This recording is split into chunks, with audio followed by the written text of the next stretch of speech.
Segala puji bagi Allah, Tuhan semesta alam. Sholawat dan salam, semoga tercurahkan kepada junjungan kita, Nabi besar Muhammad Sallallahu Alaihi Wasallam, kepada keluarga, dan para sahabatnya. Sahabat yang dirahmati Allah, masjid seperti yang kita pahami bersama, adalah tempat untuk mengerjakan sholat, belajar mengaji, atau mengadakan kajian-kajian yang berkaitan dengan keagamaan. Dengan kata lain, masjid adalah tempat ibadah umat Islam. Masjid juga merupakan tempat yang paling dicintai oleh Allah Subhanahu wa Ta'ala. Ini berdasarkan hadis Nabi Sallallahu Alaihi Wasallam yang artinya, tempat yang paling dicintai oleh Allah adalah masjid-masjidnya. Hadis riwayat Muslim. Pada zaman dahulu, masjid kerap digunakan sebagai tempat menginap bagi kalangan musafir. Karena ada tempat khusus di lingkungan masjid yang diperuntukkan bagi mereka yang sedang melakukan perjalanan jauh. Namun, saat ini fungsi itu kini telah hilang. Mungkin hanya beberapa masjid saja yang masih menjalaninya. Sebagian besar masjid sekarang hanya diperuntukkan untuk sholat. Setelah selesai sholat, pintu-pintu masjid pun ditutup dan dikunci. Sahabat yang dirahmati Allah, masjid merupakan sarana untuk melakukan aktivitas yang menunjukkan ketundukan kita kepada Allah Subhanahu wa Ta'ala. Masjid sebagai tempat yang terhormat dan mulia. Kemuliaan masjid juga tercermin di dalam Al-Quran, yakni kata masjid selalu bergandengan dengan nama Allah Subhanahu wa Ta'ala. Penyertaan nama Allah Subhanahu wa Ta'ala kepada masjid menunjukkan betapa mulianya tempat tersebut. Tak heran jika kita bersepakat bahwa masjid harus dijaga dari najis dan orang yang berhadas besar. Masjid juga disebut sebagai rumah Allah. Ini bukan berarti bahwa Allah Subhanahu wa Ta'ala tinggal dan bersemayam di dalam masjid, melainkan masjid sebagai tempat bagi orang-orang yang menjalin kedekatan dengannya. Sahabat yang dirahmati Allah, fungsi paling pokok dari sebuah masjid adalah tempat sujud. Tempat untuk menyatakan kepatuhan dan ketundukan kepada Allah.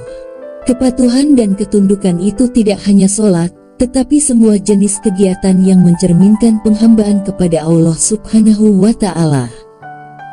Pada zaman Nabi, masjid memiliki berbagai macam fungsi. Masjid tidak hanya untuk sholat berjamaah. Selain untuk sholat, masjid juga berfungsi sebagai tempat belajar, tempat menginap, pengelolaan dana umat, bahkan untuk menyusun strategi perang. Masjid juga sebagai forum bertemunya seluruh umat Islam, tanpa membedakan suku maupun kasta sosial. Menurut riwayat, pertama kali Nabi Sallallahu Alaihi Wasallam mendirikan masjid, yakni ketika beliau melakukan hijrah ke Madinah.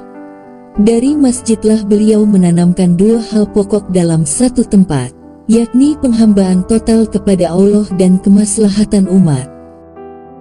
Sahabat yang dirahmati Allah, kita sebagai umat Islam diperintahkan oleh Allah untuk makmurkan masjid. Hal ini berdasarkan firman-Nya di dalam Al-Quran yang berbunyi, hanya yang memakmurkan masjid-masjid Allah ialah orang-orang yang beriman kepada Allah dan hari kemudian, serta tetap mendirikan sholat, menunaikan zakat, dan tidak takut kepada siapapun selain kepada Allah. Maka merekalah orang-orang yang diharapkan termasuk golongan orang-orang yang mendapat petunjuk. Al-Quran Surat At-Taubah ayat 18.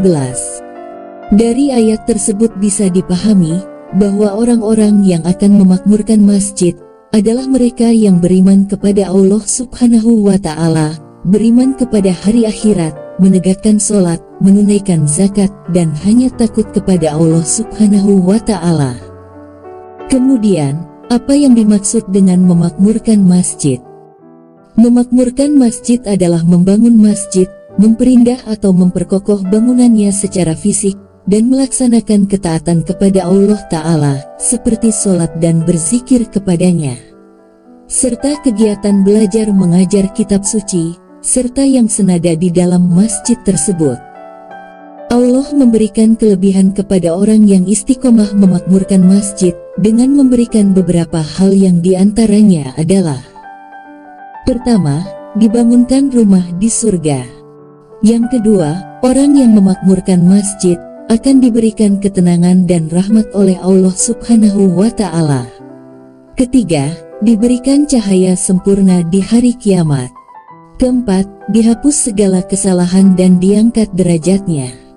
Kelima, akan dimasukkan ke dalam golongan orang-orang yang mendapatkan petunjuk. Sahabat yang dirahmati Allah, demikian sedikit pembahasan tentang memakmurkan masjid. Semoga Allah memberikan kemudahan dan kekuatan kepada kita untuk dapat istiqomah dalam memakmurkan masjid.